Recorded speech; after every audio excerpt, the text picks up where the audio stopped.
Everyone, welcome back to my channel. I hope आप सब बच्चों की हाफ ईयरली की प्रिपरेशन अच्छी चल रही है। पोइट्री बहुत बच्चों को दिक्कत देती है, सो आई हैव डिसाइडेड कि हम पोइट्री का सेक्शन पहले कंप्लीट करेंगे before moving to other chapters.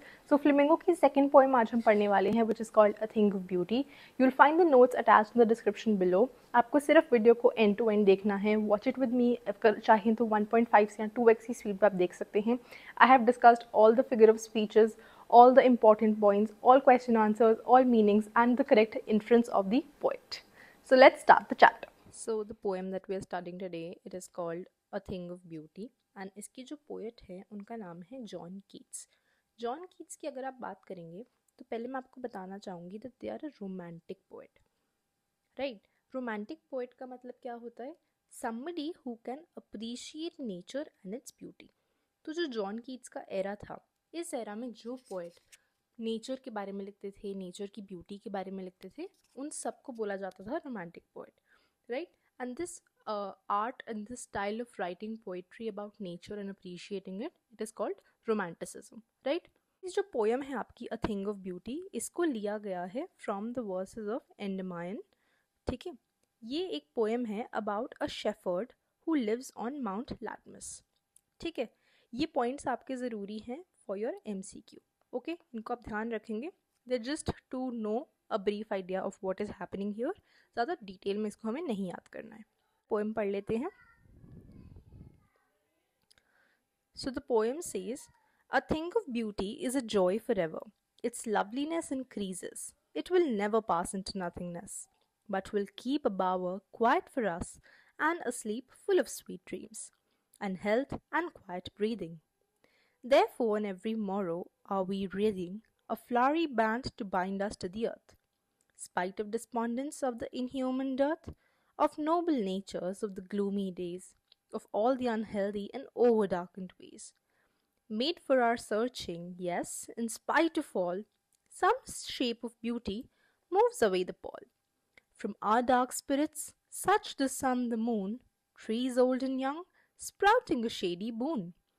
For simple sheep and such are daffodils, with the green world they live in clear rills, that for themselves a cooling covert make, against the hot season the mid-forest break, rich with a sprinkling of fair musk rose blooms, and such too is the grandeur of the dooms. We have imagined for the mighty dead all lovely tales that we have heard or read, an endless fountain of immortal drink pouring on to us from the heaven's brink. अब आपकी poem है, इसको लिखा गया है in the era of John Keats, which brings us back to the older English. इसलिए यहाँ पे कुछ वर्ड्स है जिनका मीनिंग जानना हमारे लिए बहुत इंपॉर्टेंट हो जाता है, ठीक है? तो वो मैंने आपके लिए यहाँ पे नोट डाउन करी है। मोरो, मोरो यहाँ पे यूज़ किया गया है कहाँ? मोरो यहाँ पे यूज़ किया गया है on every morrow we are reading a flowery band to bind us to the earth. So morrow का मतलब होता है near future, every day, every new morning, ठीक है? हर अगला दिन, दैट इज कॉल्ड मोरो।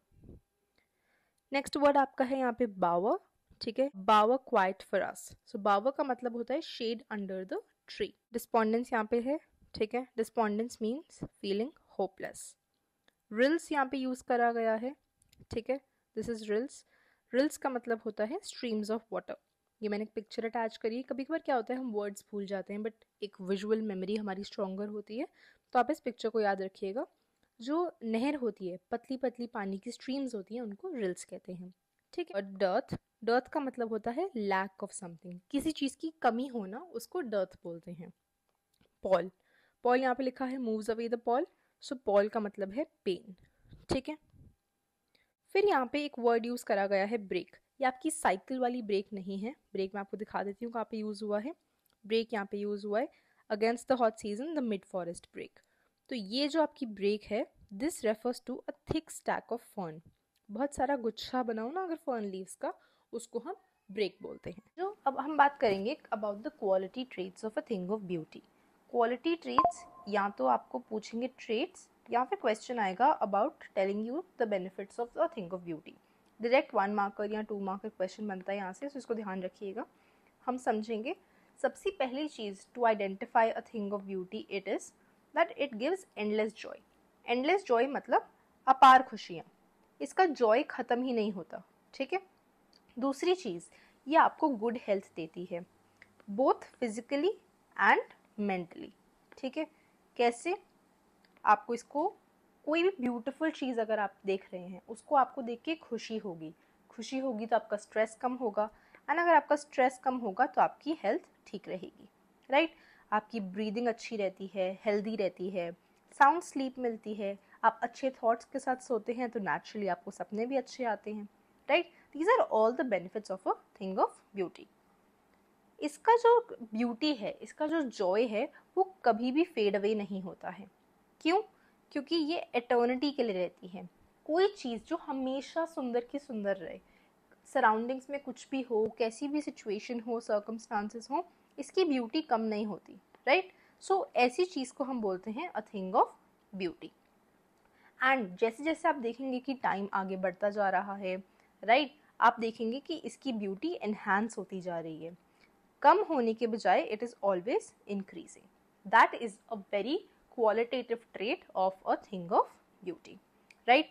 ये 4 फ्रेजेस हैं, इनको हमेशा याद रखना है whenever you have to describe a thing of beauty. ठीक है, चलिए आगे चलते हैं। पोइट ने हमें कुछ एग्जाम्पल्स बताए हैं कि किन चीज़ों को हम थिंग ऑफ ब्यूटी बोल सकते हैं। हमने स्टार्टिंग में आपको बोला था कि ये पोइट एक रोमांटिक पोइट है। रोमांटिक पोइट मतलब कि ये नेचर की बहुत तारीफ करते हैं। तो इस पोएम में आप जो एग्जाम्पल्स देखेंगे वो हमारे आसपास के एग्जाम्पल्स होंगे which are blessings of God. ठीक है, जो हमको नेचर के गिफ्ट्स मिले हुए हैं उनको अप्रिशिएट करना हमें सिखा रहे हैं, हमारा पर्सपेक्टिव उनकी तरफ पॉजिटिव कर रहे हैं, उनकी वैल्यू हमें समझा रहे हैं कि कैसे हमारी ज़िंदगी उनकी वजह से खुश है, राइट? सो एग्जाम्पल्स कैसे कैसे हैं? सन है, मून है, डैफोडिल्स, शीप्स, ब्रेक मैंने आपको बताया, ferns, plants, reels, water streams, right? ये सारी चीज़ें मिलके एक इतना ब्यूटीफुल नेचर बनाती हैं जिसको हमें देख के इतने हज़ार तरह के बेनिफिट्स मिलते हैं हमारी रोज़मर्रा की ज़िंदगी में, जिसको हम रियलाइज़ भी नहीं करते हैं। तो वही रियलाइजेशन कराने के लिए हमें हमें बताने के लिए कि कैसे लाइफ में कितना भी दुख हो, कितने भी कष्ट हो, अ थिंग ऑफ ब्यूटी को देखने से हमेशा वो कष्ट दूर हो सकते हैं, या उनके साथ एक कनेक्शन बिल्ड करने से, राइट, उनको यूज़ करने से हम अपने पेन को कम कर सकते हैं। Okay, now these are symbols of nature that give us joy, hope, a reason to live. जो चीज़ें मैंने आपको अभी बताई, right, they make you very positive. ये आपका नज़रिया बदल देती हैं towards life. They tell you कि हाँ, लाइफ में परेशानियां हैं, हर किसी की लाइफ में कुछ दुख है, बट अगर आप किसी एक ऐसे सिंबल को, एक ऐसी पॉजिटिव चीज़ को देखें जो गॉड ने हमें दी है, जो नेचर ने हमें दी है, जिसका कोई एंड नहीं है, जो लिमिटलेसली आपको सिर्फ खुश करना चाहती है, उसके बदले वो आपसे कुछ नहीं मांगती, वो कितनी ब्यूटिफुल है। That is why it is called a thing of beauty. It keeps you connected to the bounty of nature. Bounty एक स्ट्रॉन्ग वर्ड है, इसको हम यूज़ करेंगे अपने आंसर्स में। बाउंटी का मतलब होता है किसी चीज़ का भंडार होना। ठीक है, मतलब कुछ बहुत ज़्यादा क्वांटिटी में, अबंडेंस में हमारे पास है, उस चीज़ को हम बोलते हैं बाउंटी। एंड हमेशा हम सुनते हैं that nature has thing for our needs but not for our greeds, right? तो हर किसी की ज़रूरत का सामान हमें नेचर में मिल जाएगा, चाहे ह्यूमैनिटी कितनी भी बड़ी क्यों ना हो जाए, या पॉपुलेशन जैसे जैसे इंक्रीज भी होती है, तब भी नेचर हम सबको अकोमोडेट कर लेती है अपने अंदर, एंड हमारी सारी नीड्स को फुलफिल करती है, right? So the nature is abundantly there to help us. It is always present to give us joy and it is full of things of beauty, right? ये उनके कुछ एग्जाम्पल्स हैं। इसमें भी कभी कभार 1 मार्कर क्वेश्चन डायरेक्ट पूछा जाता है that name 2-3 things of a beauty, तो यहाँ पे आपको ये एग्जाम्पल्स ध्यान रखने हैं। ठीक है, अब ये चीज़ें हमें हेल्प करती हैं by instilling the feelings of joy, gratitude, ease in times of despair. जब मुश्किल की घड़ी आती है, जब हमारा हौसला कमज़ोर होने लगता है, हम वीक पड़ जाते हैं, तब हम इन चीज़ों से कनेक्ट करें, राइट? कहते हैं ना कि अगर आपका मूड ख़राब है, आप कोई अच्छी सीनरी देखें, अच्छी पेंटिंग्स देखें, या फिर हो सकता है कहीं कंट्री साइड पे चले जाएं, अपने गांव वापस चले जाएं, अपनी रूट से रिकनेक्ट करें, तो आपको होप मिलती है, आपको समझ आता है कि लाइफ इतनी भी मुश्किल नहीं है, everything is very simple, right? तो यही बात हमें बताई गई है, right, that instils the feeling of joy, gratitude and ease in times of despair. Despair मतलब होता है यहाँ पे टाइम्स ऑफ डिफिकल्टीज। ओके, अब यहाँ पे आप इसको आप देखें, अ thing of beauty is a joy for ever, it's loveliness increases. हमने बात करी, ये सारी क्वालिटीज़ हैं जो हमने ट्रेट्स डिस्कस करे थे, ठीक है, कि जॉय हमेशा देगी, हमेशा इसकी ब्यूटी बढ़ेगी, कम नहीं होगी, कभी भी ये फेड अवे नहीं करेगी। It keeps a bower quiet for us. Bower quiet for us का मतलब होता है, आपने अगर कोई मूवी देखी है इनसाइड आउट, उसमें आपको याद है राइली के ब्रेन के अंदर कितनी सारी मेमोरी बॉल्स होती हैं, राइट। कुछ मेमोरीज को हम कोर मेमोरीज बोलते हैं। बहुत बच्चों ने देखी होगी, जिन्होंने नहीं देखी तो उनके लिए मैं बता रही हूँ कि हमारे ब्रेन में हर तरह की मेमोरीज स्टोर्ड हैं, बचपन की, जवानी की, बड़े होने की, हमारे मम्मी पापा की स्टोरीज की, ये सारी बातें हमारे ब्रेन में स्टोर्ड हैं। तो ये हमारा एक बावर बन जाता है। क्या बन जाता है? एक हमारा सेफ स्पेस बन जाता है। मान लो कि मैं अगर अभी उदास हूँ, मैं अपनी मम्मी की कोई बात याद कर लूँ कि हाँ मेरी मम्मी ने उस टाइम पे मुझे ऐसे हौसला दिया था, तो मैं वापस खुश हो जाऊँगी, मेरे अंदर वापस हिम्मत बढ़ जाएगी। इसी चीज़ को बोलते हैं कि हमारे लिए ये चीज़ें, अ थिंग ऑफ ब्यूटी क्या करती है, हमारे ब्रेन में एक बावर रख लेती है, एक अपनी मेमोरी हाउस बना लेती है जो हमें पॉजिटिविटी से भर देता है, ठीक है। उसका मतलब बस इतना है कि आप अपनी पुरानी मेमोरीज को रिकलेक्ट करते हैं एंड आपको वापस खुशी या होप मिल जाती है, गुड स्लीप मिलती है, गुड ड्रीम्स मिलते हैं, जिससे हमारी हेल्थ एंड ब्रीदिंग हेल्दी रहती है। Okay, therefore on every morrow are we reading a flowery band to bind us to the earth। on every morrow मतलब हम हर सुबह, जब हम रोज सुबह उठते हैं, हर सुबह हमारे लिए एक नई अपॉर्चुनिटी है, भगवान जी की एक नई ब्लेसिंग है, उन्होंने हमें दी है ताकि हम नेचर से रिकनेक्ट कर सके। रीडिंग का मतलब होता है टू मेक, ठीक है। तो हम क्या करते हैं, रोज सुबह उठते हैं, एक अपॉर्चुनिटी हमें मिली है जिससे हम अर्थ से कनेक्ट करते हैं और एक तरह का बंधन बना लेते हैं, जैसे होता है ना फ्लारी बैंड, एक तरह कनेक्शन बना लिया है, राइट। तो इसको आपको याद रखना है कि it is like your rakhi to earth, ठीक है। जैसे आप फ्लावर्स वाली राखी बनाते हो अपने भाई बहनों को, वैसे ही आप अर्थ के साथ एक उठ के कनेक्शन बनाया है और बहुत ब्यूटीफुल कनेक्शन है, इसलिए वर्ड फ्लारी यूज करा गया है, ठीक है, क्योंकि वो पॉजिटिविटी को डिपिक्ट करता है, वो यहाँ पे अच्छी फीलिंग्स को, ऑल द गुड थिंग्स को डिपिक्ट करता है, इसलिए फ्लावर्स एक पॉजिटिव सिंबल है। यहाँ पे जो हमारा फिगर ऑफ स्पीच यूज हुआ है वो है मेटाफर, ठीक है, क्योंकि दिख नहीं रहा हमें ये कनेक्शन, बट इस कनेक्शन को हमने क्वालिटी दी है विच इज ह्यूमन लाइक, इसलिए इसको हम बोल रहे हैं कि it is a metaphor. Spite of despondence of the inhuman dearth, of noble natures of the gloomy days, of all the unhealthy and over darkened ways। ये कह रहा है कि हाँ, मैंने माना लाइफ में कुछ प्रॉब्लम्स हैं, डिस्पॉन्डेंस है, तकलीफ़ें हैं, इनह्यूमन डर्थ है, कमियां हैं, हर किसी की लाइफ में कोई ना कोई परेशान है किसी ना किसी चीज़ से, बट तब भी नेचर ऐसा है कि इन ग्लूमी डेज को भी हमें हैप्पी बना देता है। ग्लूमी का मतलब होता है सैड, ठीक है, तो इन सैड डेज को भी हैप्पी बना देता है। नोबल नेचर्स में जो आपका फिगर ऑफ स्पीच यूज हुआ है वो है एलिटरेशन। एलिटरेशन क्या होता है? जब सेम अल्फाबेट से दो वर्ड्स स्टार्ट हो, जैसे यहाँ पे एन और n, so that becomes noble natures, ठीक है।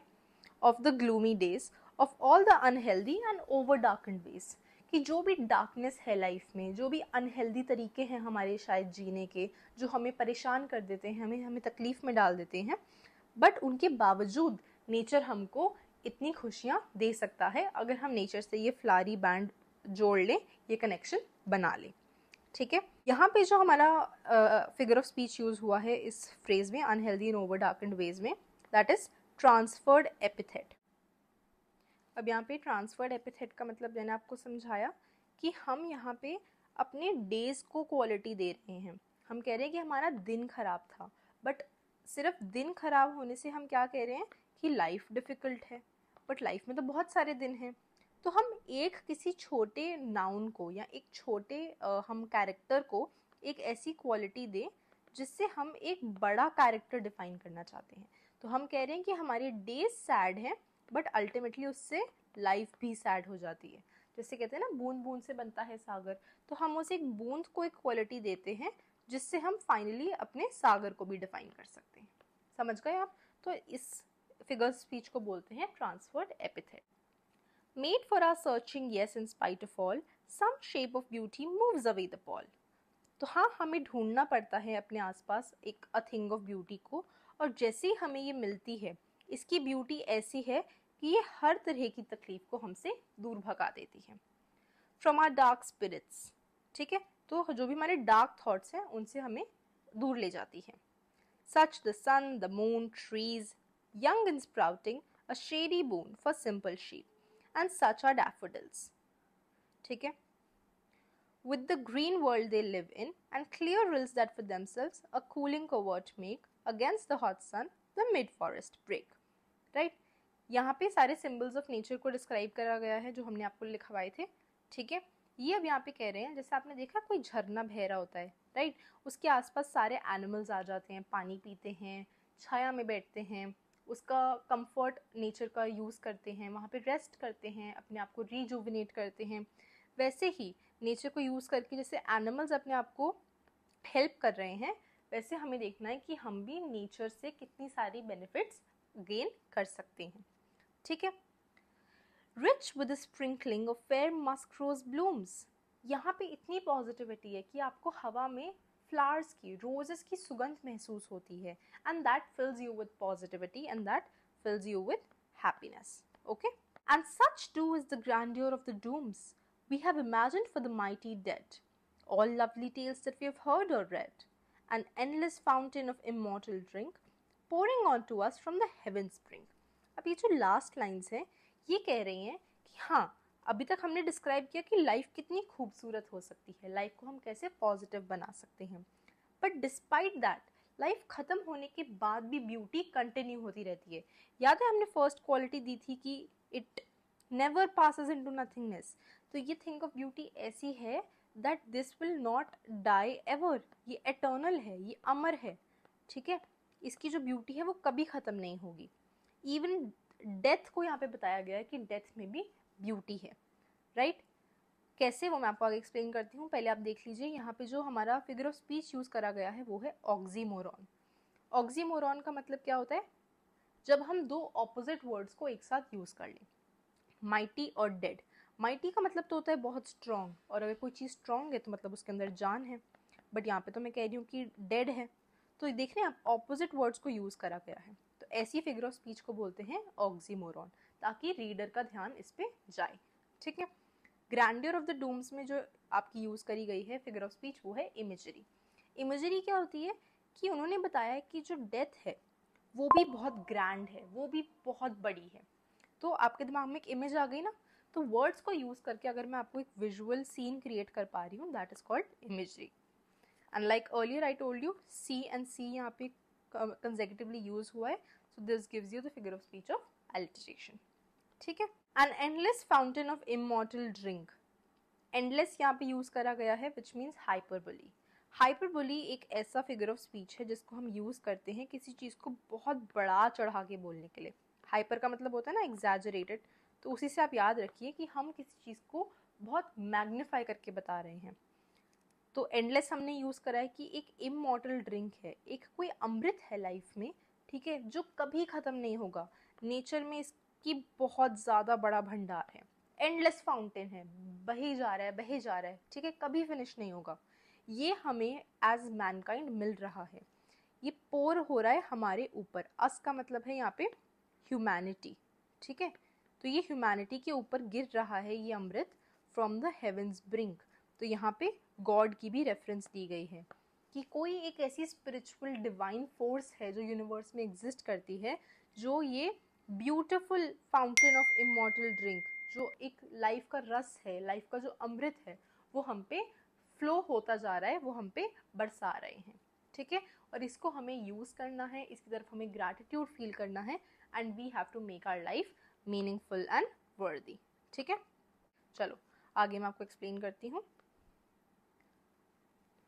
जैसे हमने देखा कि एनिमल्स ट्रीज की शेड में रिस्पाइट लेते हैं, रिस्पाइट मतलब आराम, ठीक है, आराम उन्हें मिल रहा है, तो एनिमल्स को भी ऐसा आराम मिलता है और ह्यूमंस को भी मिल सकता है। तो नेचर किसी के बीच में कोई भी भेदभाव नहीं करता, एक बैलेंस मेंटेन करके रखता है, एंड दोनों चीज़ों को एक साथ ट्रीट करता है।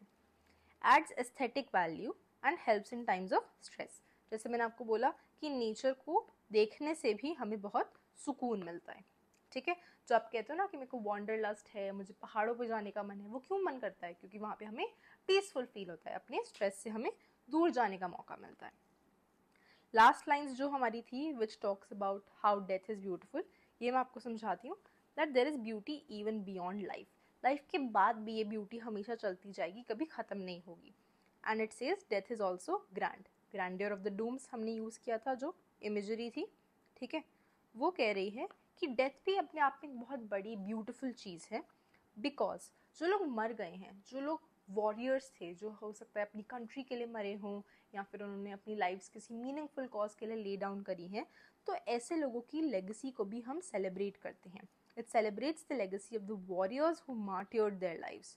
वॉरियर्स हैं वो, इसलिए वो माइटी हैं क्योंकि उनमें एक बहुत बड़ा जिगरा था कि वो अपनी लाइफ से आगे जाकर भी कुछ सोच पा रहे थे। ऐसे लोगों की स्टोरी को हम सेलिब्रेट करते हैं by looking at there death stories. और जब ये स्टोरीज, ये टेल्स लोगों के साथ शेयर होती हैं, तो आगे की जनरेशन्स भी इससे इंस्पायर होती हैं। यहाँ पे a very beautiful example you can take is of Shri Bhagat Singh, right? Okay, last lines में हमने देखा कि एक डिवाइन ब्लेसिंग, एक इमॉर्टल ड्रिंक की बात करी गई है, जिसको मैंने आपको बोला जीवन का अमृत है, जो हमें गॉड से मिल रहा है, right? That's bigger than life and Mankind.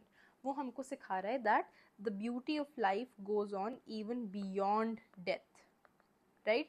तो हमें नेचर को बस यूज़ करते जाना है, उसको खुशी लेते जाने हैं उससे, और अपनी लाइफ को और मीनिंगफुल और वर्दी बनाना है। अब ये पोएम हो सकता है किसी बच्चों को बोरिंग लग रही हो, बिकॉज उन्हें लगेगा कि हम एक ही बात को बार बार बोल रहे हैं, बट इन तरह के पोएट्स, जो ये रोमांटिक पोएट्स होते थे, ये सिर्फ नेचर की ब्यूटी पे एम्फोसाइज करते थे एंड हमें रिकनेक्ट करने का एक मौका देते थे अपने पोइट्री से। तो this poem is also talking about that. हमने इसका एक ब्रॉड थीम डिस्कस कर लिया है, right? Told you the meaning of the important phrases, questions किस तरह के आते हैं, आपको किन फिगर ऑफ स्पीचेस का ध्यान रखना है, राइट? अगर आपको कोई भी और डाउट है, you can drop your comments and उसको हम रिजॉल्व कर लेंगे साथ में, ठीक है? So this is how we end this poem. तो गाइज, अब हमने अपनी पूरी पोएम पढ़ ली है। We have discussed all the important points जो एग्जाम पॉइंट ऑफ व्यू से आपको नोट डाउन करने वेरी इंपॉर्टेंट थे। अगर आप पर्सनली नोट डाउन नहीं भी कर रहे हैं, I hope you have watched the video. Notes आप PDF से देख लो and you can again watch the video. जो भी मैंने इंपॉर्टेंट मार्किंग्स करी हैं, इंपॉर्टेंट चीज़ें आपको बताई हैं, उनको ज़रूर ध्यान रखिएगा। You will pass the exam with flying colours. If you have any more questions, you can drop them in the comment section below. Like the video, don't forget to like, comment, share and subscribe, and share it with your friends who are preparing for their class 12 board exams. Thank you. Bye-bye.